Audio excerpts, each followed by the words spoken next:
Welcome to Whistler. This is your first time here, yeah? Yeah. And your thoughts so far on this lovely little community? What a mess. What a mess. I haven't really left my hotel room, but trees and snow, what could go wrong? It's beautiful. What are you guys snacking on? Popcorn? Popcorn, nice. Classic. What are you guys having going? I'm good. I think it would be intense for everyone. What was your stand-up about in the early days? What were you talking about? Bad stuff. I don't know. I started in New York. It was a lot of like very tough guys, and they were like, you gotta be like, nothing is offensive, and I don't know. They were just very like, kind of a lot of bravado, and I think I was at first trying to fit in, and then the more I did stand up, the more I was like, I want to be able to be silly, and I want to be able to be vulnerable, and not just be like, hey, you gotta listen to me. I'm like the guys, you know. Yeah. And so I tried to evolve in that way as I got more experienced. So interesting. So at the beginning that the guys were saying, you got to be tougher than we are? Well, they didn't say that explicitly, but they were just very much like, you got to do 10 sets a night, and you gotta, nothing's offensive. And it's like, well, you're never the butt of the joke. And so it's easier for you to say. But they were very funny. It was a great place to kind of, to learn. But I think like for me, I want to be able to have questions still, and to be able to do that and stand up, you know, not just be like telling people how it is all the time. Yeah. At the moment, I've been working on, I'm making a music album. It's like a comedy album, comedy music. So I've been really focused on my music. It's a rite of passage, like ScarJo, you know, Jeremy Renner. So for every actor, at some point, you do have to transition to musician. So that's where I'm at now, but I would like to do another special and stuff. It's just been, touring has been less appealing since I have a small child. Aww. That's what I was hoping for. Can you talk about your writing career? You've done a hell of a lot of writing. How did that get into full formation? Was it just you were attracting a lot of attention and people said, hey, she's writing her own stuff? No, that's wrong. Okay. I'm just here to ask the questions, you gotta answer them. Correct me when I'm wrong. No, I always loved writing. I majored in English at my school, my college, and I had a writing concentration, not to brag, and then wrote my stand-up, and then I got my first big break with professional comedy writing for Sarah Silverman. I was living in New York at the time. She shot her show in LA, her show, the Sarah Silverman program on Comedy Central.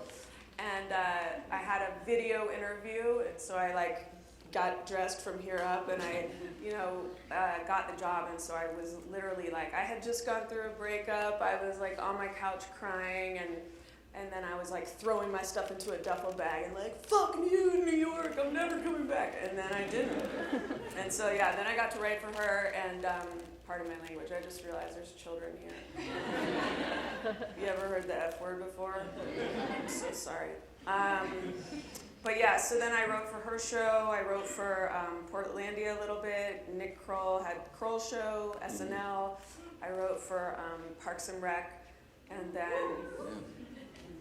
And then I said, I think if I just keep writing, I'm not going to perform anymore. So I kind of decided to leave. But then my bosses at Parks and Rec created Brooklyn Nine-Nine, and they were like, we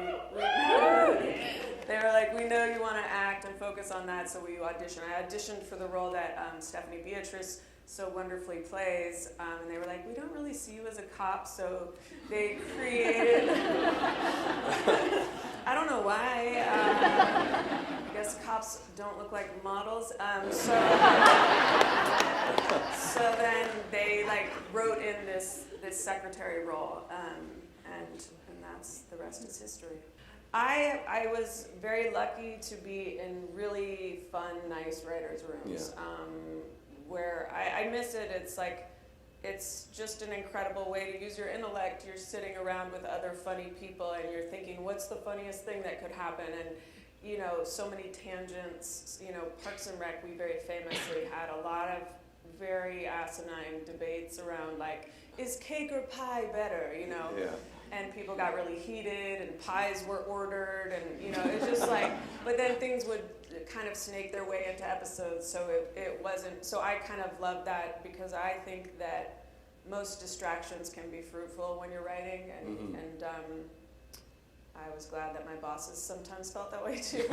And yeah, Kroll show, I mean obviously Sarah Silverman, I was the most green in that room, Yeah. so I was probably the most intimidated in that situation. This was my first writing job, but still it was absolutely a very silly environment.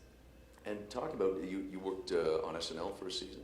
Is it right? No, I did a guest writing job there Yeah. for 2 weeks. And yeah. thoughts on the 2 weeks? The first week was Justin Bieber was the guest. Yeah. And it was just funny because like I co-wrote the monologue with Colin Jost, and he was like rehearsing it, and I was like, he's like looking at me. Like it's just weird because he's like such a big pop star, and I'm like, whatever, Justin Bieber. Then I'm like, is he like, are we? Is this it? And then what was also crazy is that his, I don't know who he was, someone who was affiliated with Justin Bieber in some capacity was sitting behind me, and he was like, kind of like, I don't know, I guess maybe giving me some sort of flirtatious energy, and he was like, what's your number? And I didn't know if I wanted to give it or not, so I like said it really, really fast. Because he didn't have pen or paper, and I was like, like it was like an auction, and then he started texting me, like he memorized it, which I thought was incredible. That was the first week. That was the first week, and that guy is now Kris Jenner's boyfriend. I just want to say I'm that close to Kris Jenner. But anyway, but it was really fun writing that with Colin Jost, and then the next week it was what's his face? Have you any milk? What's his name?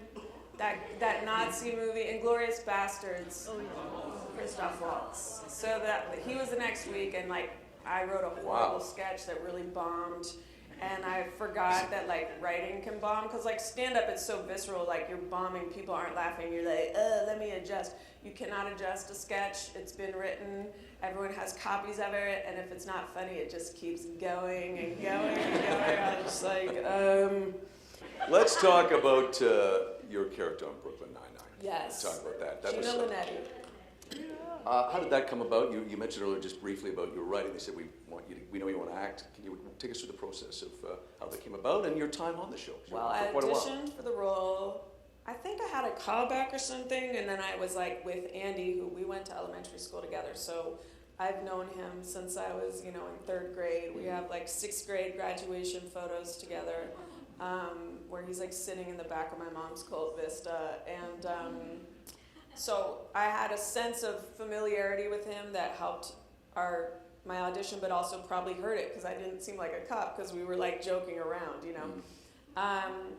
But yeah, then they wrote that character in, and I think that, because she wasn't a cop, she didn't have to be held to the same standards, and she could have a lower ethics than I think a cop needed to have for their version of what cops are, which is wildly different from what actual cops are.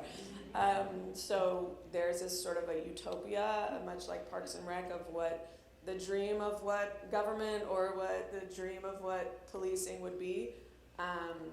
But so I got to be the low achiever. But also I think they were careful to write the character so that she also saves the day a lot, and she has a certain common sense or a certain genius of her own that's kind of eccentric, and I just wanted to say eccentric instead of eccentric.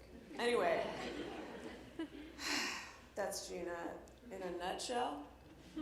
Did I forget anything?